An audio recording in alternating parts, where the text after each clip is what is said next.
ஸ்தோத்திரம். அல்லேலூயா. கர்த்தருடைய திரு வசனத்திற்குள்ளாய் வருவோம். உபாகமம் புத்தகம் எடுத்துக்கலாம். உபாகமம் புத்தகம்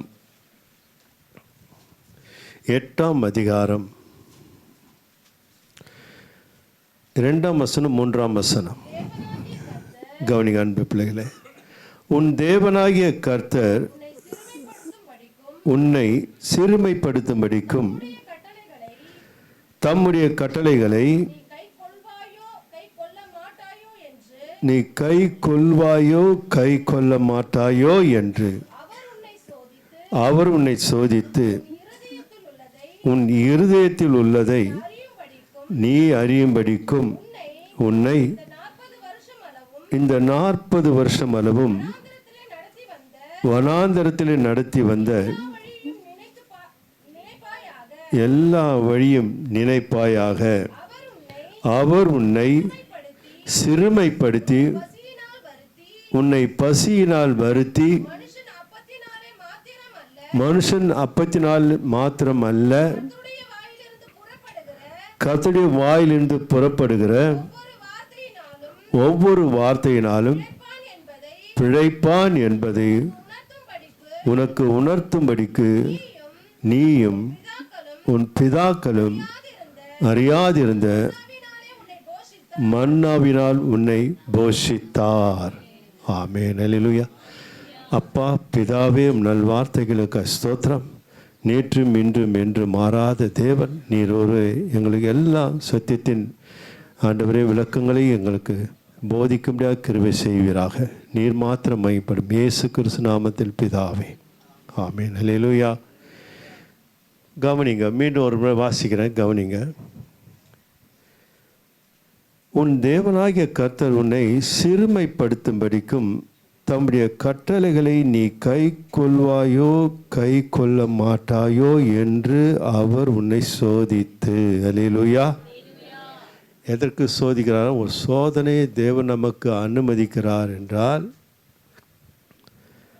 அது வார்த்தையை நாம் சார்ந்திருக்கிறோமா, இல்லை தேவன் மேல் நம்பிக்கை வைத்திருக்கிறோமா, இல்லை நமக்கு வரும் சோதனையை நம்மை பலவீனப்படுத்திடும் என்ற அந்த நம்பிக்கையில் இருக்கிறோமா? அல்லேலூயா. கவனிகள் மீண்டும் உன் தேவனாகிய கர்த்தர் உன்னை சிறுமைப்படுத்தும்படிக்கும் தம்முடைய கட்டளையை நீ கை கொள்வாயோ கை கொள்ள மாட்டாய் என்று அவர் சோதித்து. அல்லேலூயா. சோதனை வரும் பொழுது தேவனுடைய வார்த்தை விட்டு விலக மாட்டாய் என்று தேவன் நம்மேல் ஒரு நம்பிக்கை வைத்திருக்கிறார். அல்லேலூயா. அதுக்கு அர்த்தம் சொல்கிறாரு, உன் இருதயத்தில் உள்ளதை நீ அறியும்படிக்கும். அல்லேலூயா. அப்போது அந்த சோதனை வரும்போது தான் நாம் தேவன் மேலே எவ்வளவு நம்பிக்கையாக இருக்கிறோம் என்ற அந்த எண்ணம் நமக்கு வந்து விடுகிறது. கர்த்தர் ஸ்தோத்திரம். அல்லேலூயா. சோதனை என்று வராமல் இருந்தால் நமக்கு வாழ்க்கையிலே தேவன் மேல் ஒரு பிடிமானம் இல்லாமல் ஏதோ ஒரு சமநிலைமையில் வாழ்ந்து கொண்டிருப்போம். அல்லேலூயா. ஒரு உயர்வுக்கு வழிகளை நாம் காட்டுவதில்லை. ஆனால் சோதனைகள் வரும்போது அந்த சோதனையின் வழியாக தேவனை நாம் பற்றி கொள்ளும் பொழுது தான் அந்த சோதனையில், அதான் நம்ம 1 Corinthians 10:11 வாசிக்கிறோம் இல்லையா, இருக்கட்டும். அப்போது அந்த சோதனையை நாம் தாங்கும் பொழுது, அந்த சோதனையை சகிக்கும் பொழுது, சோதனை சகிக்கிற மனுஷன் வேதத்தில் பார்க்குறோம் இல்லையா, யாக்கோபு 1:12. இதெல்லாம் கவனத்தை வச்சுங்க. அப்போ இதன் வழியை நாம் போகும்போது நாம் எவ்வளவு தளர்ந்து போகாமல் உறுதியாக பற்றி கொண்டுள்ள மனதை உடையவன், இதெல்லாம் ஞாபகம் வச்சுங்க. அல்லேலூயா. அந்த மனது முக்கியமானது. கர்த்தர் ஸ்தோத்திரம். அல்லேலூயா. கர்த்தர் இருதயத்தை பார்க்கிறார். அந்த சோதனையில் நம்ம உள்ளம் கர்த்தருடைய வாக்கு தத்தங்கள் மேல், கர்த்தர் பிதாக்களுக்கு செய்த நன்மைகளை, கர்த்தர் பிதாக்கள் வாழ்க்கையிலே சோதனையிலிருந்து கர்த்தர் மீட்ட நினைவுகளை ஒவ்வொரு விசுவாசிகளும் புரிந்து கொள்வோம் என்றால் நிச்சயமாக அங்கே நடத்தினவர் இன்று மாறாதவராக இருக்கிறார். அல்லேலூயா. அவர் அங்கே வழி நடத்தினார் என்றால் இங்கே என்னையும் நம்மையும் வழி நடத்த அவர் போதுமானவர். அப்போது அந்த சோதனையிலிருந்து நம்ம மீளும் பொழுது ஒரு வாழ்க்கை கர்த்தர் வைத்திருக்கிறார் பாருங்க. அப்போ தான் நமக்கு தெரியும். ஏனென்றால் நம்ம பின்னாடி திரும்பி பார்த்தோன்னு வச்சுங்களேன், அல்லேலூயா, எவ்வளவு பாதையில் நெருக்கத்தில் நாம் குறைவுகளிலே, பலவீனங்களிலே, போராட்டங்களிலே நாம் சந்தித்து இந்த இடத்திற்கு வந்திருக்கிறோம் என்றால் தேவனை நாம் சார்ந்திருந்தபடினாலே, தேவனை கைவிட மாட்டார் என்று அங்கே நினைத்ததினாலே கர்த்தர் இங்கே என்னை நிறுத்தி இருக்கிறார். அல்லேலூயா என்று நமக்கு ஒரு அளவுகோல் சோதனை நமக்கு அப்படின்னு தெரிஞ்சுக்கலாம். அல்லேலூயா. நம் வாழ்க்கையில் நம்முடைய நம்பிக்கை எவ்வளவு, நம்முடைய விசுவாசம் எவ்வளவு என்று சோதனை நமக்கு ஒரு அளவுகோலை உண்டு பண்ணுகிறது. அதை சோதனையில் நாம் சிக்காமல் சோதனையை நாம் ஜெயிக்கும் பொழுது தேவன் நம்மேல் அதிக பிரியமுள்ளவராக இருக்கிறார். அல்லேலூயா சொல்லுமா. அதற்காக தான் சோதனை வைக்கிறார். விசுவாசிகளாகிய நமக்கு சோதனை வைக்கிறார் என்றால் நீ தாங்குவியா தாங்க மாட்டாய் என்பதை அறிந்து கொள்ளவும், நீ எவ்வளவுக்கெல்லாம் என்னை சார்ந்திருக்கிறாய் என்று நீ புரிந்து கொள்ளவும் உன்னை கர்த்தர் வழி நடத்தி கொண்டு வருகிறார். அல்லேலூயா சொல்லுவோமா. அல்லேலூயா. இப்போ உதாரணத்துக்கு சொல்கிறேன்னு வச்சுங்க, ஒரு நல்ல கம்பெனி இருக்குதுன்னு வச்சுங்க, நல்ல சென்ட்ரல் கவர்மெண்ட்டுன்னு வச்சுங்க. அப்படிப்பட்ட கம்பெனியில் வேலைக்கு எடுக்கிறாங்கன்னாக்கா ஸ்ட்ரைட்டாக வேலைக்கு எடுத்துட மாட்டாங்க இல்லையா? என்ன நடக்குது? அது நேரத்தில் இன்டர்வியூ நடக்குது இல்லையா? அங்கே நேர்காணல். அதைத்தான் இன்று நாம் எடுத்துக்கொள்ள வேண்டும். கர்த்தர் நமக்கு ஒரு நேர்காணல் வைத்திருக்கிறார். உனக்கும் தேவனுக்கும் உள்ள ஒரு உறவு, ஒரு ஐக்கியம், நம்பிக்கை, விசுவாசம், சார்ந்து வாழ்கிற அனுபவம், ஜெயம் பெறுகிற நித்தியம். அல்லேலூயா சொல்லுவோமா. ஒரு நேர்காணல். ஒவ்வொரு ஆத்மாவோடும், ஒவ்வொரு விசுவாசோடும், ஒவ்வொருவரோட கர்த்தர் பேசுகிறார். அல்லேலூயா. இப்போ மிலிட்ரி கூட ஆள் எடுக்கிறாங்கன்னா ஸ்ட்ரைட்டாக எடுத்து கையில் துப்பாக்கியை கொடுத்துட மாட்டாங்க. அவனுக்கு எவ்வளோ பயிற்சிகள், எவ்வளோ சோதனைலாம் கடந்து வந்த பிற்பாடு தான் அந்த வெற்றியில் அவனுக்கு என்னத்தை கொடுப்பாங்க? ஒரு பதவியை கொடுக்கிறார்கள். கையில் அழிக்க முடியாத ஆயுதத்தை கொடுக்குறாங்க. அதே போல தான் நாம் எவ்வளோ சோதனை கடந்து வரும்பொழுது தான் நாம் பலனுள்ளவர்களாய் மாறிவிடுகிறோம். அல்லேலூயா சொல்லுமா. பலவீனனும் தன்னை பலவான் என்று சொல்வானாக. அப்போ அந்த பலன் நமக்கு எப்படி கிடைக்குதுனாக்கா, சோதனையின் பாதையிலே ஒரு விசுவாசி கடந்து போகும்பொழுது தான் அந்த சோதனை நமக்கு வேதனை அளிக்காதபடி, இப்படி சொன்னால் சாதனையாய் மாற்றினால் அது அவர்கள் பலனாய் மாறிடும், விசுவாச வல்லமையாய் மாறிடும். எபேசியர் புத்தகத்தில் அப்போஸ்தலனாகிய பவுல் 1:19 எழுதுறார் பாருங்க.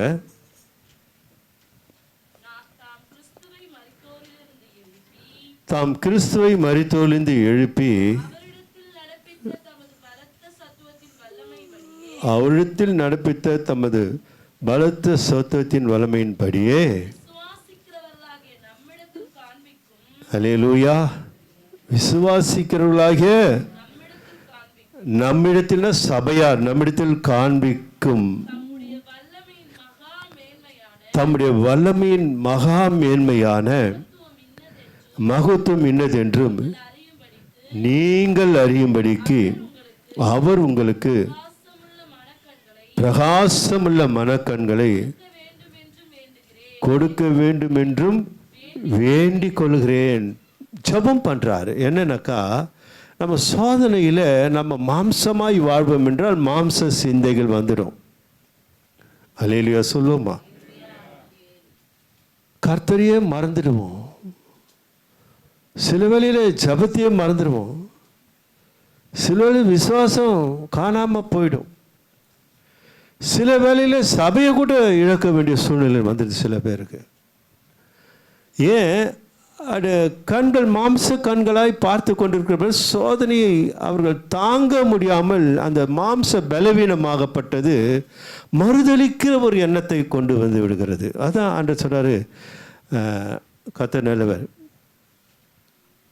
ஒருவன் பின்வாங்கி போவானானால் அவன் மேல் என் ஆத்மா என்ன இருக்காது. ஏன்? சோதனை நமக்கு நம்மை ஆசீர்வதிக்க முடியாத சோதனையை நமக்கு அனுமதிக்கிறார். அல்லேலூயா சொல்லுவோமா. அல்லேலூயா. நம்ம வாழ்க்கையில் துயரங்கள் வருகிறது, போராட்டங்கள் வருகிறது, ஏன் பலவீனங்கள் வருகிறது, பிரச்சனைகள் வருது என்று சொல்லுவோமே, இதெல்லாம் தேவனுக்கு தெரியும். நல்லா கவனிங்க. அல்லேலூயா சொல்லுமா? தேவனுக்கு தெரியாதுன்னு மட்டும் நீங்கள் தெரியாமல் வாழ்ந்துடாதீங்க. எல்லாமே A to Z எப்போ ரட்சிக்கப்பட்டியோ மரணம் வரையிலும், அல்லேலூயா சொல்லுமா, எது வரையிலும்? மரணம் வரையிலும் உன்னை கர்த்தர் தெரிந்து வைத்திருக்கிறார். நீ ஆசீர்வாதத்தை பெற்றுக்கொள்ள வேண்டியது நீ தான். யோனா போல ஓட வேண்டியதும் நம்ம கிட்ட தான் இருக்குது. அல்லேலூயா சொல்லுவோமா? அல்லேலூயா. நல்லா புரியன்னு நினைக்கிறேன். யோனாவை போல ஓட வேண்டியதும் ஆமாம், நல்லா கவனிக்கிறோம். அப்போது என்ன சொல்கிறாருன்னா, ஆண்டவர் கர்த்தர் நல்லவர், தாம் கிறிஸ்துவை மரித்தெழுந்து எழுப்பி அவரிடத்தில் நடப்பித்த தமது பலத்த சத்துவத்தின் வல்லமையின்படியே விசுவாசிக்கிறவர்களாகிய நம்மிடத்திலே காண்பிக்கும் தம்முடைய வல்லமையின் மகா மேன்மையான மகத்துவம் என்னதென்றும் நீங்கள் அறியும்படிக்கு அவர் உங்களுக்கு பிரகாசமுள்ள மனக்கண்களை, அல்லேலூயா. என்ன கண்களா? இந்த கண் இல்லைம்மா, இந்த கண்ணு பார்த்தா பயந்துடும், துர்ச்செய்தி கேட்டால் நடுங்கிடும். இந்த கண்ணால் பார்க்குறீங்க, ஆனால் அவைகளை ஆவிக்குரிய வாழ்க்கையாய் மாற்றிக்கொள்ள வேண்டும். அல்லேலூயா. ஒரு மனுஷன் வம்சத்தில் தான் வாழுறோம், ஆனால் ஆண்டவர் சொல்கிறார், நீங்கள் உலகத்தில் வாழ்ந்தாலும் நீங்கள் அந்த வாழ்க்கை வேண்டாம், நீங்கள் ஆவிக்குரிய பிரகாரம் ஆவிக்குரிய சிந்தித்து பாருங்கள். தேவன் நேற்றும் இன்றும் என்றும் மாறாதவர். அன்று எகிப்து தேசத்தில் பிரித்தெடுத்தார். அதான் சொல்கிறார், நீங்கள் சுருக்கமாக சொல்கிறேன், அந்த வசனத்தில் அதான் சொல்கிறார். எகிப்து தேசத்தில் பிரித்தெடுத்தார். இப்போது இயேசு கிறிஸ்து மூலிமா நம்ம பிரித்து எடுத்திருக்கிறார். அல்லேலூயா. யார் மூலிமா பிரித்து எடுத்திருக்கிறார்? அவருடைய பலத்த சத்தத்தின் வல்லமையின்படியே நீங்கள் அவையெல்லாம் உணர்ந்து பாருங்கள். நேற்று அது நடந்தது, இன்று இது நடக்கிறது, நாளை, அல்லேலூயா சொல்லுமா, என்றும் இந்த வாழ்க்கை நிலையற்றது. கர்த்தர் ஸ்தோத்திரம். அல்லேலூயா. அடிக்கடி நான் போதிச்சா நல்லா இருக்காது. இந்த வாழ்க்கையின் மேலே பிடிமானம் தேவைதான், ஆனால் மற்ற காரியங்களுக்கு இடம் கொடுப்பது போல தேவனுக்கு இடம் கொடுக்காமல் இருப்பது அது அர்த்தமற்ற ஒரு வாழ்க்கை. அல்லேலூயா சொல்லுமா? அர்த்தமற்ற வாழ்க்கை மாத்திரமல்ல, அருவருப்பான வாழ்க்கை. அருவருப்பான வாழ்க்கை. நல்லா புரிஞ்சுக்குங்க, இல்லையா? அருவருப்புன்னு எங்க சொல்றாரு?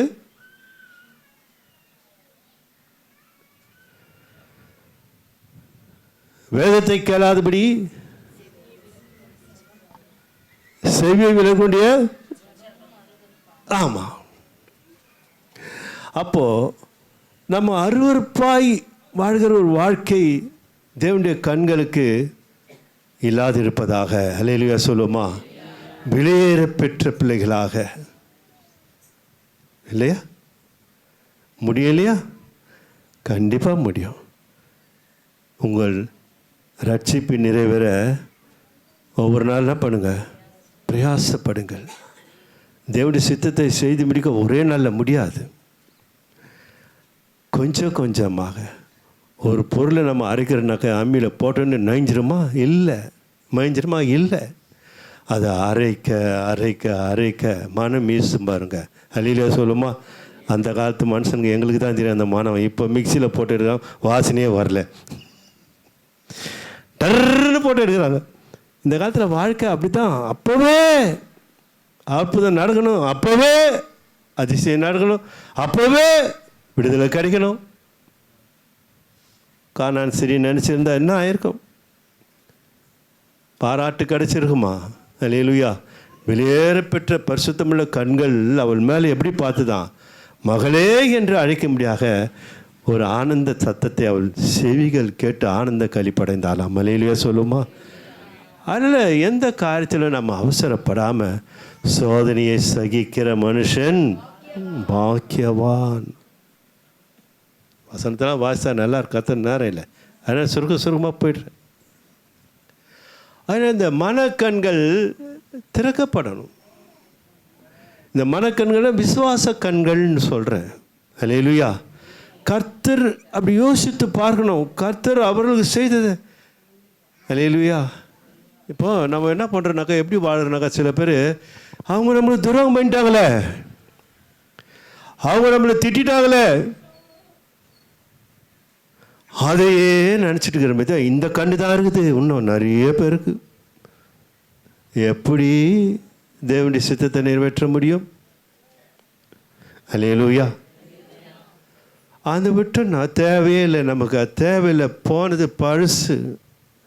அதையே நாம் உருட்டிக்கிட்டே இருப்போம் இருதயத்தில், அதையே நினச்சிக்கிட்டு அதே ஏக்கமாக அதுவே இருந்து அவங்கள பார்க்கும்போது விரோதியை பார்க்குற மாதிரி, துரோகியை பார்க்குற மாதிரியும், பகையாளியை பார்க்குற மாரி, சத்துருக்களை சிநேகிகள் ஆண்டு சொல்கிற அதெல்லாம் முடியாது ஆண்டவரை.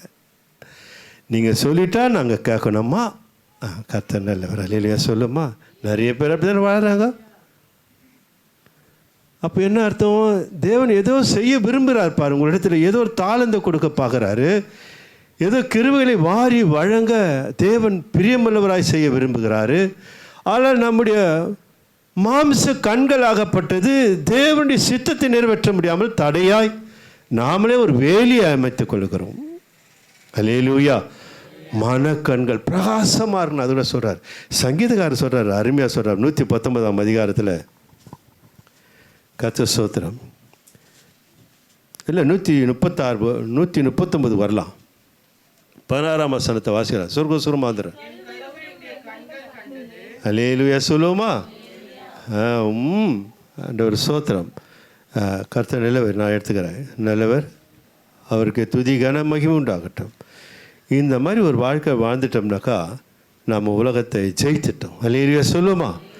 அல்லேலூயா. வாசிக்கலாம். இரு மகளே யார் வாசித்தது முதல்? வாசிப்பா. என் கருவை உம்முடைய கண்கள் கண்டது. அல்லேலூயா. சொல்லுமா? எங்க பார்க்குறாரு அவரு? தாயின் கருவில் என்னை பார்த்தீங்க பாடுறாரு. இது தரிசனம். பத்தியா, நாம் என்ன நடக்கிறோம்? எதிராளியை பார்க்குறோம், சண்டைக்காரை பார்த்துன்னுக்கிறோம், குறைவுகளை பார்க்குறோம், பலவீனத்தை பார்க்குறோம், பிரச்சனையை பார்க்குறோம், எதையோ தேவையில்லாத பார்த்து கொண்டு இருக்கிறோம். தேவையே இல்லையே அது. தேவன் அதை பார்க்க சொல்லலை. தேவன் இயேசு கிறிஸ்து மூலமாக நமக்கு செய்த நன்மைகளை, செய்ய போகிற வருங்கால நன்மைகளை நீங்கள் அறியும்படிக்கு இந்த உலகத்தில் வாழ்ந்தாலும் அதை குறித்து சிந்தித்து கொண்டிராமல், தேவன் உங்களுக்கு வைத்த பங்கை நீங்கள் பெற்றுக்கொள்கிற தரிசனத்திலேயே அந்த மனக்கண்கள் உங்களுக்கு பிரகாசமாக இருக்கணுன்றார். எதிர்காலத்தை குறித்து பாருங்கன்றார். உங்களுக்கு வைத்திருக்கிற பங்கை, நிச்சயத்தில் வைத்திருக்கிற அந்த பங்கை நோக்கி பாருங்கள். இந்த பூமியின் வாழ்க்கை அற்பமானது என்றார். எவ்வளோ பிரச்சனை சந்திக்கிறோம் இல்லையா? எவ்வளோ ஃபேஸ் பண்ணுறோம். எல்லாத்தையும் பார்த்துன்னு தானே வரோம். பார்க்காம யாரும் இல்லை. யாராவது கை தூக்க முடியும்? சோதனை இல்லைன்னு, போராட்டம் இல்லை, நான் பிரச்சனை இல்லை. அல்லேலூயா. யாரும் சொல்ல முடியாது. அங்கே ஜெயிக்கத்தான் கர்த்தர் உனக்கு அந்த சோதனையை அனுமதிக்கிறார், கொடுக்கலை. அல்லேலூயா. சொல்லுவோமா? அல்லேலூயா. அனுமதிக்கும் பொழுது தான் நீ யார் என்பதை நீ அறிந்து கொள்ளும்படியாக மாத்திரமல்ல, நீ யார் என்பதை மற்றவர்களுக்கு காட்டும்படியாக மாத்திரமல்ல, நீ யார் என்பதை தேவன் முன்பாக தாழ விழும்படியாக. அல்லேலூயா. அந்த சோதனை சகித்த வாசிக்கலாம். யாக்கோபு அந்த வசனத்தை வாசிக்கலாம். 1:12 வாசிக்கலாம்.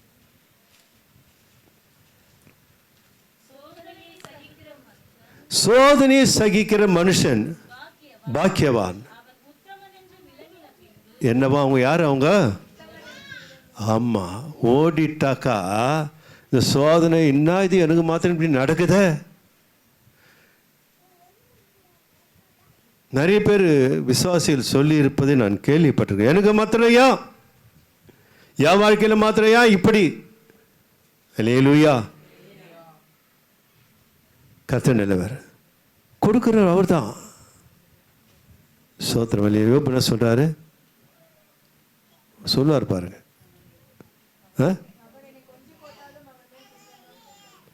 அவர் கையில் நன்மைகளை பெற்று நாம் தெரிந்து யோபுக்கு இது தேவனுடைய செயல். அல்லேலூயா. சொல்லுமா? யாருடைய செயல்? தேவனுடைய செயல். எவ்வளோ நன்மை செய்தார். என்னை இந்த தேசத்தில் கிழக்கு தேசத்திலே அவர் எப்படியாப்பட்டவராக இருந்தாராம்? செல்வ சீமான். எத்தனை ஆடுகள், எத்தனை ஒட்டகம், எத்தனை கழுதை, எத்தனை மாடுகள் எல்லாம் சொல்லியிருப்பார் ஆண்டவர். அல்லேலூயா சொல்லுவோம். அப்படியே அப்பட்ட மனுஷன் எல்லாத்தையும் இழந்துட்டான். கர்த்தர் ஸ்தோத்திரம். நாம் எதை இழந்தோம்? அல்லேலூயா சொல்லுமா? அடிக்கடி நான் சொல்லுவேன், நம்ம ஒன்றுமே இழக்கலை. ஆனால் சின்ன சின்ன பிரச்சனைக்காக நம்ம என்ன பண்ணுறோம்? அல்லேலூயா, தேவையில்லாது. அப்புறம் சோதனை சகிக்கிற மனுஷன் பாக்கியவான், உத்தமன் விலகின பின்பு கர்த்தர் அங்கதான். அல்லேலூயா சொல்லுமா? அப்போ நீ எவ்வளவு சோதனை சகிக்கிறியோ, சோதனை எவ்வளவு தாங்குகிறியோ, அவ்வளவு கால்வா தேவன் மேல் அன்பு வைத்திருக்கிறாய். அல்லேலூயா. தேவன் மேல் ஒருவர் அன்பு வைக்கவில்லை என்றால், இந்த வசனம் சொல்லுது, அவங்க சோதனை நிற்கவே மாட்டாங்க, புலம்பிக்கிட்டே இருப்பாங்க. அல்லேலூயா சொல்லுமா? இதெல்லாம் தேவன் நமக்கு எழுதி கொடுத்த சத்தியங்கள். அப்புறம் அன்பு கூர்ந்து வாக்கு தத்தம் பண்ணின. ஆமென். அல்லேலூயா. நேற்றும் இன்று மாறாதவர். இங்கே பூமியின் வாழ்க்கையே மாத்திரமல்ல, இங்கே நம்ம எவ்வளவுக்கெல்லாம் தேவன் மேல் நேசம் வைக்கிறோமோ, இந்த வாழ்க்கையில் தேவன் நமக்குரிய பங்கை அல்லேலூயா நாமளே தடையா இல்லாதபடிக்கு கர்த்தர் ஸ்தோத்திரம். அல்லேலூயா. நமக்கு தேவன் ஆயத்தப்படுத்திட்டார். அதாவது சொல்கிறேன், நான் நம்மை ஆசீர்வதிக்கவே ஆசீர்வதிச்சிட்டார். நீ பெற்றுக்கொள்வாயோ பெற்றுக்கொள்ள மாட்டாயோ, அது உன்னிடத்தில் தான் இருக்கிறது. அல்லேலூயா. சகித்த பின்பு தான் தேவனுடைய உத்தமமான ஆசீர்வாதம் நம்மை வந்து சரி சரி சரி சங்கீத புத்தகத்தில் 139 16 வாசிக்கலாம். என் கருவை உம்முடைய கண்கள் கண்டது, என் அவயங்களில் ஒன்றாகிலும் இல்லாத போதே அவைகள் அனைத்தும் அவைகள் உருவேற்படும் நாட்களும் உமது புஸ்தகத்தில் எழுதியிருந்தது. அல்லேலூயா சொல்லுமா? எங்க வரார் தாவீது? கர்த்தருடைய வார்த்தை புடமிடப்பட்டது, பொன்னிலும் பசும் பொண்ணு உயர்ந்தது. என் ஜீவனை பார்க்கிலும் உமது கிருபை மேலானது. கர்த்தர் ஸ்தோத்திரம். அல்லேலூயா. சொல்கிறாரு, நான் தாயின் கருவில் ஒரு டாட் ஒன்று விழும், அதுலேருந்து என்னை பார்க்குறேன் ஆண்டவர். ஒரு புள்ளி அங்கே பார்த்துருக்கிறார். அல்லேலூயா சொல்லுமா? தாவீதை மாத்திரம் பார்க்கல, அன்பு பிள்ளைகளே, உங்களையும் என்னையும் கர்த்தர் கண்கள் கண்டிருக்கிறது. அங்கேயே பார்த்துட்டார். அப்போ அங்கே கண்ட தேவன் என்னை முன்குறித்து என்னை முடிவு பறிந்த ஒரு புத்தகத்தில் எழுதிட்டார். அல்லேலூயா சொல்லுவோமா? என் வாழ்நாட்கள் எவ்வளவு, அந்த வாழ்நாட்கள் மத்தியில் எனக்கு எவ்வளவு சோதனைகளை, இன்டர்வியூ, நேர்காணலை எனக்கு கொடுக்க வேண்டும். இதில் எவ்வளவு இவன் தாங்குகிறான், இதில் எவ்வளவு இவன் சகிக்கிறான் என்று ஆண்டவர் பார்க்கிறார். அல்லேலூயா சொல்லுமா? ஏனென்றால் நான் அந்த ஊடாக வந்தவன். அதனை தான் சொல்கிறேன் தைரியமாக. நான் ஒரு நாள் சோதனை கண்டு நான் கவலைப்பட்டது என்பது கிடையாது அப்படின்னு தான் சொல்ல முடியும். அல்லேலூயா. பதற்றமோ அவசரமோ இல்லவே இல்லை இல்லை இல்லை என்று டேஷ் டேஷ் போட்டு பண்ண போயிடலாம். கர்த்தர் ஸ்தோத்திரம். சந்தித்தவன் நான். அன்பு தேவ பிள்ளைகளே, அங்கேயெல்லாம் என்ற கர்த்தர் கண்கள் என்னை பார்த்து இருக்கிறது என்பதை இப்போது நான் யோசிக்கிறேன். அல்லேலூயா சொல்லுமா? அல்லேலூயா. நான் எவ்வளவா சாப்பாட்டுக்கு ஆகாரத்துக்கு காசு இல்லாமல் இருந்த பொழுதெல்லாம் அங்கெல்லாம் கர்த்தர் நான் உறுதியாக பிடித்தேன். அப்போல்லாம் அங்கே என் தேவன் என்னை பார்த்து கொண்டிருப்பார். இப்போது நினைக்கிறேன், அங்கே பார்த்தாரு, இப்பொழுதும் பார்த்து கொண்டிருக்கார். அல்லேலூயா. அங்கே நான் கண்ணீர் விட்டதே இல்லை, அப்பா இல்லைப்பான்னு முறையிட்டதே இல்லை. சாட்சி பரிசுத்த ஆவியானவர். என்னை எதிர்த்தவர்கள், என்னை பாராட்டினர்கள், என்னை ஏமாற்றினர்கள், இப்படி நான் தேவனிடத்தில் அதை குறித்து முறையிட்டதே இல்லை. இதெல்லாம் தேவனுடைய அனுமதி. ஏன்? என்னை தாயின் கருவிலே என்னை கண்ட தெய்வம் என் முடிவு நாட்களை எழுதி வைத்துக்கிறார் புத்தக சுருளில். தாவீது மாத்திரம் சொல்ல, தாவீதின் வழியாக பரிசுத்த ஆவியானவர் நமக்கு சொல்லுகிறார். அல்லேலூயா. எவ்வளோ பெரிய தரிசனம் பற்றி அவருக்கு. அதான் ஆண்டவர் தவறு செய்த அந்த தவறை அவன் என்ன பண்ண சொல்ல மாத்திரத்தில் கீழ்ப்படிந்தான். தாவீது பிளான் பண்ணி தவறு, பெரிய தவறு, உலகத்தில் பெரிய தவறு அவன் செய்தான். அதனால் அவ்வளோ பெரிய தவறையும், அல்லேலூயா, யாரும் செய்ய முடியாத தவறு, அநியாயமான தவறு தாவீது செய்தது, ஏற்றுக்கொள்ள முடியாதது. ஆனால் எவ்வளோ பெரிய தவறு செய்திருந்தாலும் தேவனுடைய மன்னிப்பு ஏராளம் இருக்கிறது. நாம் ஒப்புக்கொண்ட ஆண்டவரே நான் பாவி, அல்லேலூயா, நான் பாவம் செய்து விட்டேன், தவறு செய்து விட்டேன் என்று தேவ சமூகத்தை நம்ம தாழ்த்தும் பொழுது அவருடைய இரக்கங்களை மிகுதியாக நம்மேல் ஊற்றுவார். அல்லேலூயா. சீசல் வந்து கேட்குறாங்க, எத்தனை முறை ஆண்டவரை மன்னிக்கணும்? 70 முறை மன்னிக்கணும். அதனால் நமக்கு 70 முறை மன்னிக்க பிறகுன்னு நம்ம அடிக்கடி என்ன பண்ணக்கூடாது? தவறு செய்யக்கூடாது. ஏனென்றால் நமக்கு கண்டித்து உணர்த்துகிற தேற்றரவாளனை இயேசு கிறிஸ்து நமக்கு கொடுத்திருக்கிறார். அந்த நம்பிக்கையின் ஒருபொழுது என்ன பண்ணாது? வெட்கப்படுத்தாது. அல்லேலூயா. தாவீது எந்த தரிசனத்தில் எங்கே போகிறார்? அந்த நேற்று நடந்ததிலிருந்து இன்று நடப்பதிலிருந்து நாளை முடியும் வரையில் எனக்கு என்ன நடக்க போகுது என்பதை நீங்கள் எழுதி வச்சிருக்கிறீங்கப்பா. அதை தான் ஆண்டவர் தாவீதின் இருதயத்திற்கு ஸ்தோத்திரம். அல்லேலூயா. ஏன் தாவீதை கொஞ்சம் கவனிப்போம் என்றால், தாவீதுக்கு எவ்வளவு சோதனைகள் வந்தது, எவ்வளவு, நிறைய சொல்லலாம், நிறைய. அதை சொல்லிக்கிட்டே போனாக்கா கஷ்டம். கத்த நிலவர். அல்லேலூயா. எல்லாராலும் துரத்தப்பட்ட, தாய் தப்பனால் விரட்டப்பட்ட, பெற்ற பிள்ளையால், மாமனாரால், இப்படி சொல்லிக்கிட்டே போனாக்க நிறைய இருக்குது. ஒளிந்து மறைந்து பயந்து, ஆகாரம் இல்லாமல், பாதுகாப்பு இல்லாமல், தாகத்தோடு பசியோடு தாவீது வாழ்ந்தார். அங்கேயெல்லாம் அவர் சொல்றார், நீர் என்னை இங்கே பார்த்து கொண்டிருக்கிறீர். அல்லேலூயா சொல்லுமா? சொல்ற, கர்த்தரின் வலப்பக்கத்தில் இருக்கிறபடியால். அல்லேலூயா. எல்லாமே அவர் ஆண்டவர் எப்படி எங்கே மகிமைப்படுத்தணுனாக்கா, உண்மையாகவே நான் சொல்கிறேன், எனக்கு ஏதாவது சந்தோஷமாகிடுச்சுனாக்கா நான் சொல்லுது ஆண்டவர் நன்றின்னு சொல்லி விட்டலாம். பேச்சுக்கு சொல்கிறேன், நான் உதாரணத்தை சொல்கிறேன், அது எடுத்துக்காதீங்க யாருமே. ஆண்டவர் இதை செய்து நமக்கு நன்றி ஆண்டவர், ஸ்தோத்திரம் ஆண்டவர் சொல்லி விட்டலாம். அது வேற கதை. நான் வேறு மாதிரி கர்த்தருடைய சமூகத்தில் நெருங்கிறது வேறு. ஆனால் துன்ப வேலையில் கர்த்தரை மகிமைப்படுத்தணும், சோதனை வேலையில் கர்த்தரை துதிக்கணும், போராட்ட வேலையில் கர்த்தர் சமுத்திரம் நேர் முழங்கால் நின்று ஆராதனையை செலுத்த வேண்டும். ஜபம் அப்புறம் இருக்கட்டும். ஜெபிச்சுக்கிட்டே சிறையிருப்பை மாற்று மாற்று மாற்றுன்னு சொல்வதை காட்டிலும், அல்லேலூயா, அவரை துதிக்கணும், கர்த்தரை மகிமைப்படுத்தணும்.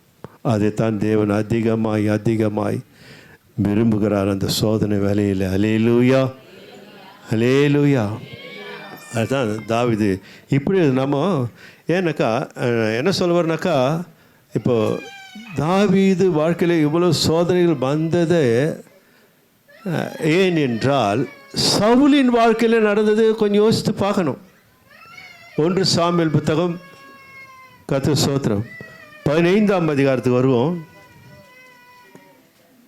கவனிக்கணும். 11ஆம் வசனத்தை வாசிக்கலாமா? கர்த்தர் ஸ்தோத்திரம். அல்லேலூயா சொல்லுவோமா?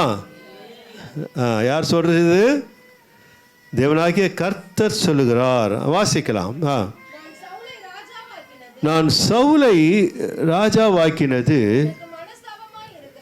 எனக்கு மனஸ்தாபமாய் இருக்கிறது. அவன் என்னை விட்டு திரும்பி என் வார்த்தைகளை நிறைவேற்றாமல் போனான். அல்லேலூயா.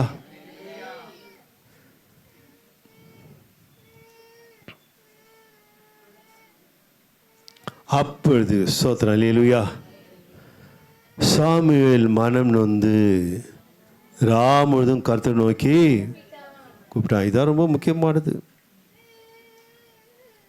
அல்லேலூயா சொல்லுவோமா? சவுல ஒரு சோதனை இல்லாமல் சாமுவேலு கொண்டு தைல குப்பினால் அபிஷேகம் பண்ணிட்டார் ராஜான்ட்டு. ஆண்டவர் பார்த்தார், வசனமாயிட்டார். ஏன்? அவன் சோதனை வழியாக ஒரு பரீட்சை வச்சு வந்திருந்தானாக்கா அந்த வழியாக வரும்போது அவனுக்கு தெரிஞ்சிருக்கும். ஆண்டவர் என்ன பண்ணிட்டாரு? அவனை கொண்டு வந்து ராஜாவாய் நிறுத்திட்டார். ஏன்? ஜனத்தார் அப்படி ஒரு அர்ஜென்ட், அவருடைய அவசரம், எங்களையால் ஒரு ராஜா வேண்டும். ஆண்டவருக்கு மனசாப்பட்டார் ஜனத்தை குறித்து கூட. சாமி இடத்துல சொல்கிறாரு, சாமுவேல், அவர்கள் உன்னை தள்ளவில்லை, என்னை தான் தள்ளினார்கள் என்று சொல்லுகிறார். அல்லேலூயா. அதனால் சாமுவேலுக்கு அந்த அந்த தேவன் செய்த அற்புதங்கள் சரியாக புரியும். ஆனால் சொல்கிறான், நான் பென்யமீனில் ரொம்ப கோத்திரத்தில் கீழே நான் என்னை தெரிந்து கொண்டேன் ஆண்டவர், அதெல்லாம் சொல்கிறான், அதெல்லாம் நிறைய சொல்கிறான். ஆனால் அவன் தேவனுக்கு அல்லேலூயா 35ஆம் வசனத்தில் வாசிக்கலாம். அதே அதிகாரத்தில் சவுல் மரணமடையும் நாள் மட்டும் சாமுவேல் அப்புறம் அவனை கண்டு பேசவில்லை. இஸ்ரவேலின் மேல் சவுலை ராஜாவாக்கினதற்காக கர்த்தர் மனஸ்தாபப்பட்டது நிமித்தம் சாமுவேல் சவுலுக்காக துக்கித்து கொண்டிருந்தான். அல்லேலூயா. நான் ஏற்கனவே சொல்லியிருக்கிறேன் உங்களுக்கெல்லாம், தேவன், சவுல், சாமுவேல். அல்லேலூயா. பரலோக தேவன், திருச்சபை, சவுல், அப்படி வச்சுக்கலாம். ஒரு உதாரணத்தை சொல்கிறேன், நீங்கள் அதெல்லாம் தப்பான நடைமுறைக்கு கொண்டு போகக்கூடாது. ஊழியக்காரன், தனிப்பட்ட ஆத்மா சவுல், ஊழியக்காரர் சாமுவேல். அப்போ பாருங்கள், ஒரு விசுவாசி ஒரு திருச்சபையில் கோணலாய் நடப்பார்கள் என்றால், அல்லேலூயா சொல்லுமா, வழி தப்பி நடப்பார்கள் என்றால், கர்த்தருடைய வார்த்தையை நிறைவேற்றாமல் போவார்கள் என்றால், சோதனை சகிக்காமல் பின்வாங்குவார்கள் என்றால், அந்த சாமுவேல் என்ற திருச்சபையின் ஊழியக்காரருக்கு எப்படி இருக்குமா? துக்கமாக இருக்கும். இது உண்மை, அடிக்கடி நான் சொல்லுவேன். அல்லேலூயா. ஒரு விசுவாசி நிலை தடுமாறி விசுவாச பாதை விட்டு விலகும் பொழுது அந்த போதனை கொடுத்த அந்த சபையின் போதகர்களுக்கு, ஊழியக்காரர்களுக்கு மன வருத்தம் உண்டாகும், துக்கிப்பார்கள். தேவ சமூகத்தில் அதற்காக அவர்கள் கண்ணீர் விடுகிற காலமும் வரலாம். அல்லேலூயா. கர்த்தர் நிலவு நம் திருச்சபைக்காக நான் கர்த்தரை ஸ்தோத்தரிக்கிறேன். அல்லேலூயா. கர்த்தர் நாம் மகிமைப்படட்டும். அதனால் பாருங்கள், ஏன் சோதனையில் சவுல் தேவன் ஈடுபடுத்தாமல் அவன் ராஜ மேன்மை அடைந்ததினால அந்த ராஜ மேன்மையாகப்பட்டது தேவனுடைய வார்த்தையை, சாமுவேல் வழியாக கொடுக்கப்பட்ட வார்த்தையை அவன் நிறைவேற்றாமல் போனதினாலே சவுளுடைய சோத்திரம் இல்லை. எல்லாருக்கும் தெரியும் இல்லையா, சொல்ல வேண்டியதே இல்லை, நிறைய அது குறித்து சொல்லி கொண்டு போக முடியலை. சவுளுடைய வாழ்க்கை எப்படி முடிந்தது? அகோரமாய் முடிந்தது என்று கூட சொல்லலாம். கர்த்தர் ஸ்தோத்திரம். அதுதான் தாவீதை பார்த்தாரு, தாவீதை அபிஷேகம் பண்ணிட்டார், தாயில கும்பினால அபிஷேகம் பண்ணிட்டார், அனுப்பிச்சிட்டு உடனே விட்டுட்டார், பாரு கைவிட்டார், நிறைவேற்றவே இல்லை. தேவன் சோதனையை கொடுத்துட்டார் தாவீது.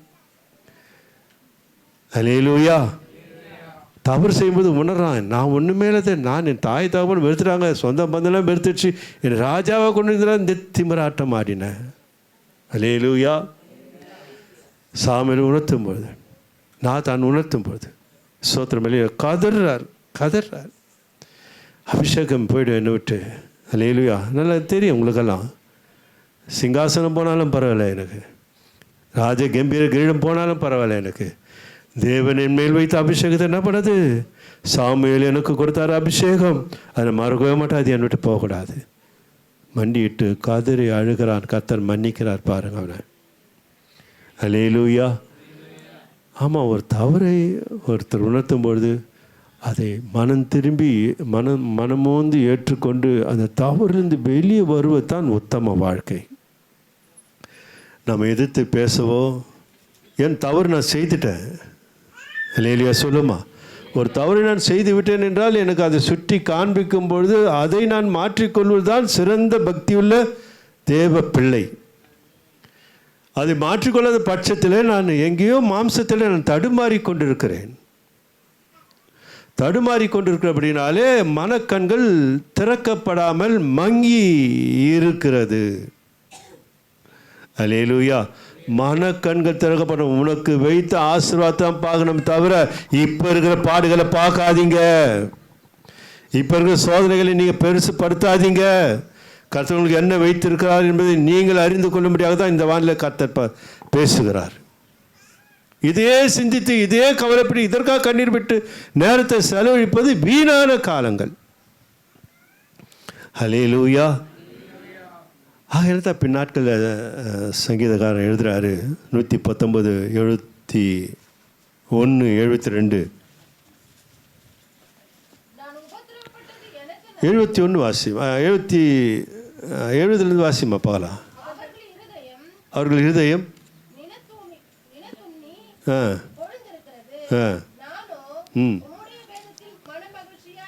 அல்லேலூயா.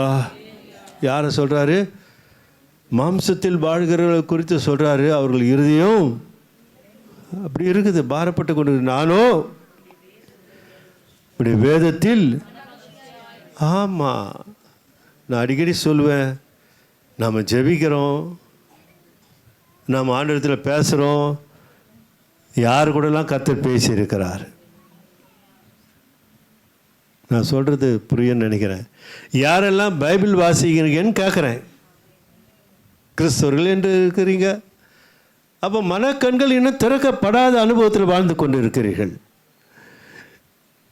நான் ஆரம்பத்தில் ஒன்றுமே தெரியாது, எனக்கு ஒன்றுமே தெரியாது. ஆனால் வேதம் படிக்கணும்னு ஒரு ஆசை வந்தது, ஒரு தாகம் வந்தது. அதுக்காக முயற்சிகளும் பிரயாசங்களும் எடுத்தேன், படித்தேன். சேர் இல்லை, தரையில் உட்காந்து படித்தேன். இதெல்லாம் கர்த்தர் அறிவார். இதெல்லாம் பலிபடுத்த சொல்கிறேன். முதுகில் தலகாணி போடுன்னு கர்த்தர் ஸ்தோத்திரம். அல்லேலூயா, அல்லேலூயா. எந்த அளவு கொண்டு வந்தார்னு அவருக்கு தான் தெரியும். அதை நினச்சி பார்க்குறேன். அல்லேலூயா சொல்லுவோமா? அங்கெல்லாம் நான் விடலை. ஒரு சேரில் நான் பைபிள் படிக்க மாட்டேன்னு சொல்லலை. அல்லேலூயா. தரையில் உட்காந்து எத்தனை மணிக்கு எழுந்துணுமா ஜெபிச்சுட்டு ஒன்றுமே தெரியாது. உலகத்தான் நான், உலகத்தான். அல்லேலூயா சொல்லுவோமா? உலகத்தான் ஆகிய நான் ரட்சிக்கப்பட வேண்டும் என்று பிரயாசப்பட்ட பாதையில் வரும்பொழுது வேதத்தை சுமக்க வேண்டும் என்று கரங்களில் இல்லை, இருதயத்திலே சுமக்க வேண்டும் என்று நான் பிரயாசங்களை எடுத்தேன். அல்லேலூயா. அது என்னை இங்கே கொண்டு வந்து நிறுத்தி இருக்குது.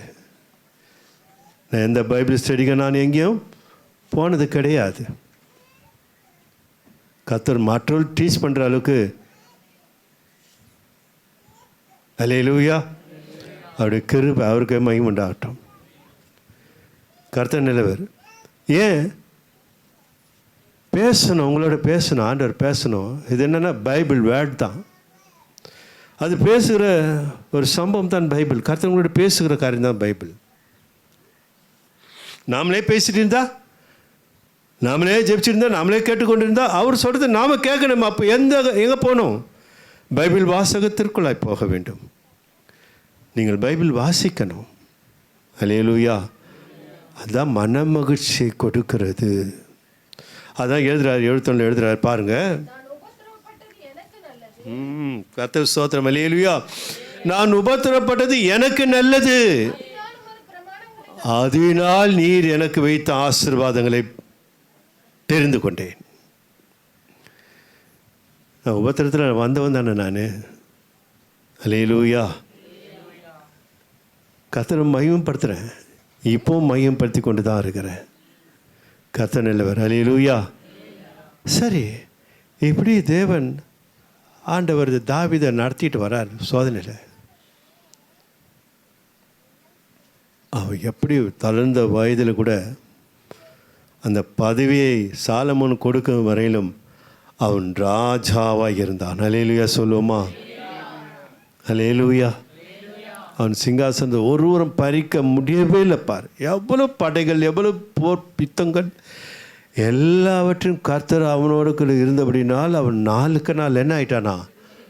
வளர்ந்து கொண்டே போனான். அல்லேலூயா சொல்லுவோமா? ஒரு ஆவிக்குரிய வளர்ச்சி ஒரு விசுவாசிக்கு மிகவும் அவசியம். உலகப்புறம் வளர நல்லது, ஆனால் முதலிலே ஆவிக்குரிய வளர்ச்சிக்கு வழிகளை தேட வேண்டும். அவைகளெல்லாம் உங்களுக்கு கூட கொடுக்கப்படும்.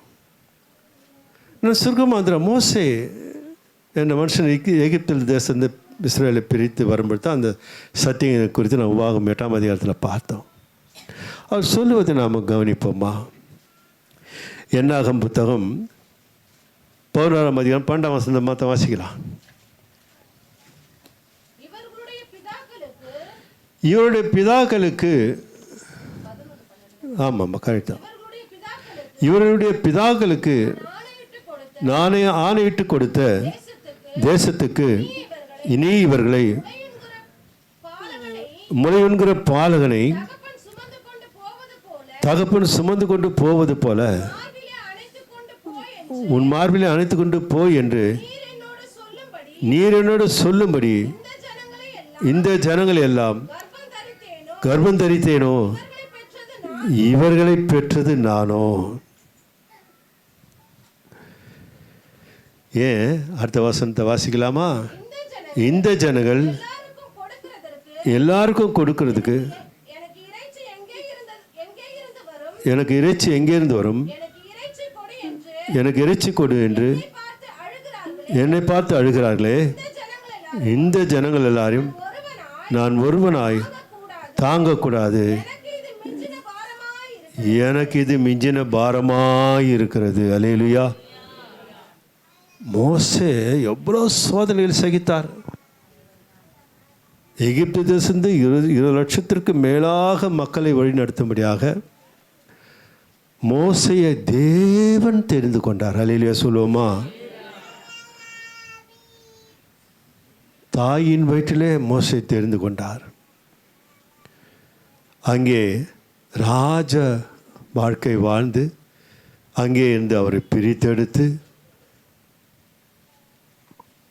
ஒரு சாதாரண மேய்ப்பனாய் மாற்றி எங்கே அனுப்புகிறார்? எகிப்து தேசத்தின் மன்னன் பார்வனிடத்தில் அனுப்புகிறார். அல்லேலூயா சொல்லுவோமா? அல்லேலூயா. பாருங்க, சோதனை ஆரம்பமாவது மக்கள் திரளான அந்த கூட்டங்கள் மோசைக்கு எதிராக எழும்புகிறார்கள். அங்கே இங்கேயெல்லாம் போராட்டங்கள் யுத்தங்கள் எல்லாவற்றையும் ஜெயித்து கொண்டு வருகிறார்கள். நல்லா கவனிக்கணும். சொந்த மக்களாலே அவருக்கு எதிர்ப்புகள், போராட்டங்கள், அவமானங்கள் எல்லாம் நடக்குது. அதை தான் இங்கே வேதனை சொன்ன, நானா அவர்களை பெற்றேன், நீ சுமந்து கொண்டு போ, நீ அழைத்து கொண்டு போன்னு சொன்னீரே, இவ்வளவு என்னை வேதனைப்படுத்துகிறார்களே. தேவன் எல்லாமே தெரியும். கர்த்தர் ஸ்தோத்திரம். அல்லேலூயா. தேவன் மோசையை தெரிந்து கொண்டார். அவனை எங்கே கொண்டு போய் சேர்க்கணும்னு சொன்னார்? பாலும் தேனும் ஒரு தேசத்தில் சேர்ப்பேன்னு சொன்னாரே. அல்லேலூயா. கவனிக்கணும் பிரசங்கத்தை கொஞ்சம். சேர்க்கலையே. ஏன்? அவ்வளோ சோதனை தான் இருந்தார். சோதனை சோதனை சோதனை சோதனை, எவ்வளோ அவமானங்கள், எவ்வளோ பாடுகள், எவ்வளோ துயரத்தோடு ஆண்டு சமூகத்தில் கதறார். ஆனால் அப்படிப்பட்ட மோசையின் மேலே தேவன் இரக்கம் வைத்து, நான் உனக்கு சொன்ன கானான் தேசத்தின் பாலும் தேனோடு கானான் தேசத்துக்கு போ மோசேன்னு சொன்னாரா? சொல்லலையே. ஏன் சொல்லலை? இங்கே தான் கவனிக்கணும். நம்ம சோதனை சகிப்பது மாத்திரமல்ல, அல்லேலூயா, கர்த்தரை சார்ந்து வாழ்வதில் ஒரு உறுதியும் முத்தமும் உண்மையும் இருக்க வேண்டும். ஏன்? மோசேன் மேல் தேவன் மனசாப்பட்டார் என்றால் கண்மலையில் ஏற்பட்ட ஒரு அனுபவம். ஒரு இடத்துல அடின்னு சொல்கிறாரு, அடிச்சிட்டார். ரெண்டாவது என்ன பண்ணுறாரு? பேசுன்னு சொல்கிறாரு. மோசே என்ன பண்ணுறாரு? அடிச்சிட்டார். 2 முறை அடிச்சிட்டார். எப்படிப்பட்ட ஒரு மோசே! எவ்வளோ ஜனங்களை திரளாய் அழைத்து கொண்டு போன மோசே! எவ்வளோ சோதனையை சகித்த மோசே! கண்ணீர் விட்டார் மக்களுக்காக. அப்படிப்பட்ட மோசையை தேவன் கானான் தேசத்தை காண்பித்தாரே தவிர, அல்லேலூயா, கவனிக்கணும். அப்போ எதை எதிர்பார்க்கிறார்? சவுலை ஏன் தள்ளினார்? அல்லேலூயா, அவன் என் சொல்லுக்கு கீழ்ப்படியாமற் போனான். அல்லேலூயா சொல்லுவோமா? அல்லேலூயா. மோசையும் அப்படி தான் பார்க்குறாரு. என் சொல்லுக்கு மோசை என்ன பண்ணலை? கீழ்ப்படியலை. நான் சொல்லுவேன், கர்த்தருடைய கிருபையினாலே ஒவ்வொரு விசுவாச பிள்ளைகளும் நம்ம சோதனை சகிக்கிறோம். ஆனால் கர்த்தருடைய வார்த்தையை நிறைவேற்ற பிரயாசங்களை எடுக்கணும். அல்லேலூயா. தேவனுடைய வார்த்தை நிறைவேற்றுவதிலே முயற்சிகள் எடுக்கணும். இது நம்மளால் முடியாது, இது நம்மளால் கூடாதுன்னு யாருமே சொல்லவே கூடாது. அது நிறைவேற்றி எனக்கு கிருபையை தாரும். அல்லேலூயா சொல்லுவோமா? அல்லேலூயா. தேவனுடைய சத்தியத்தில் நடக்க நமக்கு தகுதி இருக்கிறது. தேவனுடைய பிரியமாய் நடக்க நமக்கு பலன் இருக்கிறது. தேவன் வழியிலே நமக்கு நடக்க நமக்கு கர்த்தர் வழியை காண்பித்திருக்கிறார். அல்லேலூயா, அல்லேலூயா. முடியாது, வார்த்தை நிறைவேற்ற முடியாது. அடிக்கடி நான் சொல்லுவேன், கர்த்தருடைய கிருபையினாலே கிறிஸ்தவ வாழ்க்கை மிகவும் எளிதானது. கர்த்தருக்காக ஊழியம் செய்வது என்பது கொஞ்சம் கடினமாக இருக்கலாம். ஊழியம் வேற, வாழ்க்கை வேற. ஆனால் வாழ்க்கையும் ஊழியம்தான், அதே நினைக்கிறோம், மறந்துடக்கூடாது. அல்லேலூயா. என் வாழ்க்கையும் எனக்கு ஊழியத்தை கற்றுக் கொடுக்கிறது. வாழ்க்கை என்பது அழகாக நடத்தி கொண்டு போகலாம். என்ன ஆவிக்குரிய கனிகளை கொடுப்பது கஷ்டமா? நான் கேட்குறேன் உங்களை, கஷ்டமா? ஆவிக்குரிய கனிகள் என்பது கொடுக்க முடியாதா? முடியும். அதுதான் தேவன் எதிர்பார்க்கிறார். அல்லேலூயா. எரிச்சல், கோபம், பொறாமை, பெருமை, இதெல்லாம் மாம்ச கண்கள், மாம்சமாய் வாழ்பவர்கள், மனக்கண்கள் குருடாயிருப்பவர்கள். இவர்கள் மேல் தேவன் பார்க்கிறார். இவர்கள் மாம்சத்தின்படி வாழ்கிறார்கள், மாம்சத்தின் கண்கள் இவர்களுக்கு இருக்கிறது. இவர்கள் சத்தியத்தை நிறைவேற்ற மாட்டார்கள் என்பது தேவனுக்கு தெரியுது. இதனால தான் புரிஞ்சுக்கிறார், வகை பிரிக்கிறார். செம்மறியாடு, அப்புறம் வெள்ளாடுகள். அல்லேலூயா. கவனிக்கணும். ரொம்ப லகுவானது கிறிஸ்தவ வாழ்க்கை. அதாவது சத்துருவை சிநேகிக்க வேண்டும், அது கிறிஸ்தவ வாழ்க்கை இல்லையா? நிறைவேற்ற முடியலனாக்கா அப்புறம் எதுக்கும் புரியல நம்ம வாழ்க்கை. நான் சிம்பிளாக சொல்கிறேன், உங்களை சபிக்கிறவர்களை என்ன பண்ணணும்? ஈஸியான வாழ்க்கை தனியாக முடியாது. யார் அது கஷ்டம்னு சொல்ல முடியும்? யாரா சபிச்சா நீ சபிப்பியா? இல்லையான்ற அப்படி சொல்றியா? ஆபிரகாம் பார்த்து என்ன சொல்கிறார்? உன்னை ஆசீர்வதிக்கிறவர்களை நான் ஆசீர்வதிப்பேன். நீ அவங்க சபிச்சா நீ அவங்கள ஆசீர்வதித்து பாரு, கர்த்தர் உன்னை ஆசீர்வதிப்பார். அல்லேலூயா. அவங்க சபிக்கிறார்கள், நீயே சபிச்சா என்றால் சாபத்துக்குரிய பிள்ளைகளாய் மாறிவிடுகிறீர்கள். இது தேவன் நமக்கு சொல்லிக் கொடுத்த தகப்பன் நமக்கு சொல்லிக் கொடுத்த பாடம் இல்லை. அது நம்முடையது அல்ல, அதெல்லாம் நம்முடைய சங்கதி அல்ல, அது நம்முடைய அசுத்தமான காரியங்கள் அல்ல. அப்படி தான் சொல்லணும். அல்லேலூயா. மோசையை சேர்க்கலைனாக்கா அதுதான் எல்லாமே மோசே செய்தார். தேவனுடைய வார்த்தையை கவனிக்காமல் விட்டுட்டார். மக்கள் கொடுக்குற டார்ச்சர். அல்லேலூயா. கவனக்குறைவினால் செய்த தவறை கூட தேவன் பெருசாக எடுத்துட்டார். அன்பு பிள்ளைகளே, கர்த்தர் ரொம்ப நல்லவர், இயேசு நல்லவர். அல்லேலூயா. உலகத்தில் சிறந்த ஆசீர்வாதம் எது சொல்ல முடியுமா?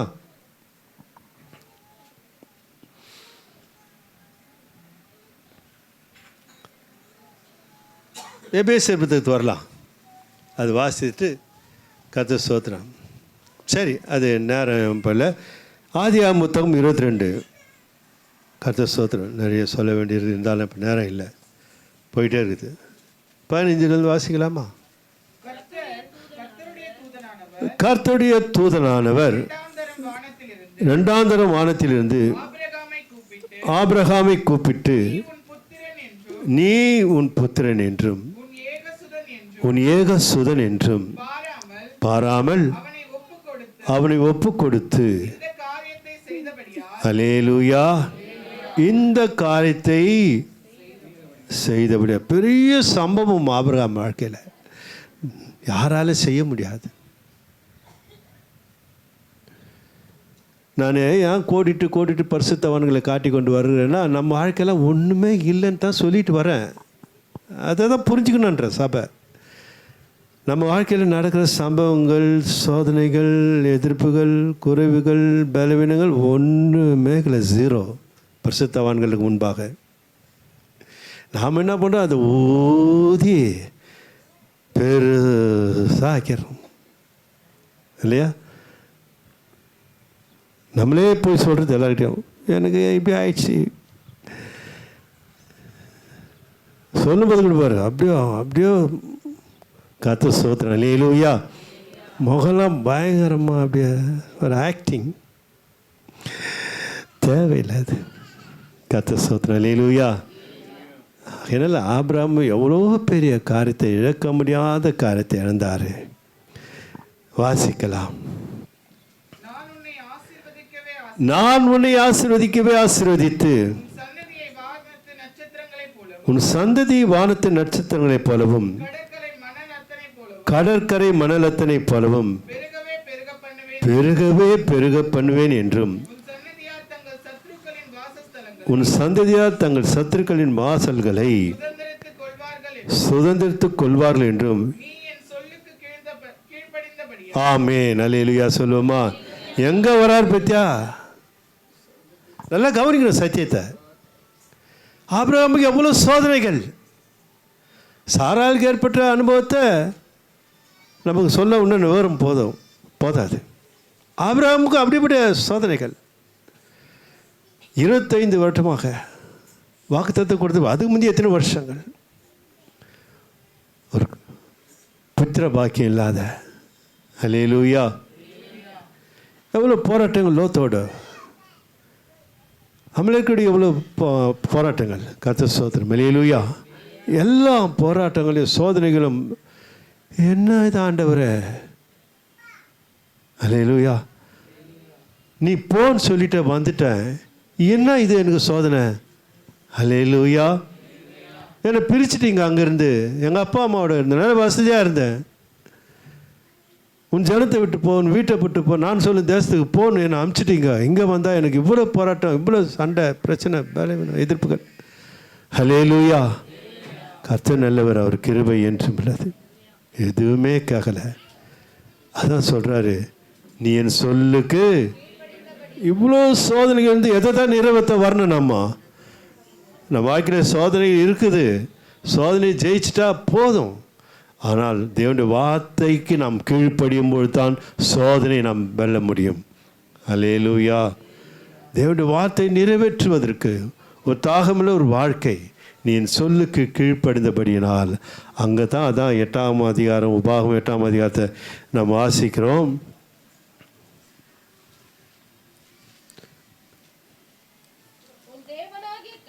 உன் தேவனாகிய கர்த்தர் உன்னை சிறுமைப்படுத்தும்படிக்கும் தம்முடைய கட்டளைகளை நீ கை கொள்வாயோ கை கொள்ள மாட்டாயோ என்று அவர் உன்னை சோதித்து உன் இருதயத்தில் உள்ளதை நீ அறியும்படிக்கும் இந்த உன்னை இந்த 40 வருஷம் அளவும் வனாந்தரத்திலே நடத்தி வந்த எல்லா வழியும் நினைப்பாயாக. அவருனை சிறுமைப்படுத்தி உன்னை பசியினால் வருத்தி. ஆமென். அல்லேலூயா சொல்லுமா? இதான் முக்கியம். மனுஷன் அப்பத்தினாலே மாத்திரமல்ல, கர்த்தருடைய வாயிலிருந்து புறப்படுகிற வார்த்தையினாலே. ஆபிரகாமே, உன் நேசகுமாரனும் ஒரே பரன் ஏகபுத்திரனும் ஈசாக்கை எனக்காக பலியிடு. கவனிங்க, இதான் கர்த்தருடைய வார்த்தை. மனுஷன் அப்பத்தினால மாத்திரமல்ல, உலக பிரகாரம் வாழ்க்கையினால் மாத்திரமல்ல, தேவனுடைய வார்த்தை. ஆபிரகாம் அல்லேலூயா சொல்லுமா? அல்லேலூயா. தேவனுடைய வார்த்தையினால் தான் ஆபிரகாம் பிழைத்தார்,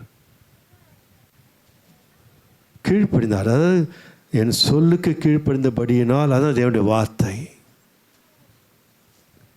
அந்த வார்த்தை யார் நிறைவேற்றுகிறார்களோ அவர்கள் வாழ்க்கை வெளியேற பெற்ற சமாதானம். விலை கொடுத்து வாங்க முடியாத சமாதானம். உலகத்தில் சிறந்த ஆசீர்வாதம் எது? சமாதானம். அல்லேலூயா. சமாதானம் தான் சிறந்த ஆசீர்வாதம். எல்லா ஆசீர்வாதம் நம்ம விட்டு விலகிடும். எல்லா ஆசீர்வாதம் ஒரு நாள் கவுத்துரும். எல்லா ஆசீர்வாதம் ஒரு நாள் நம்மளை பார்த்து சிரிக்கும். அல்லேலூயா.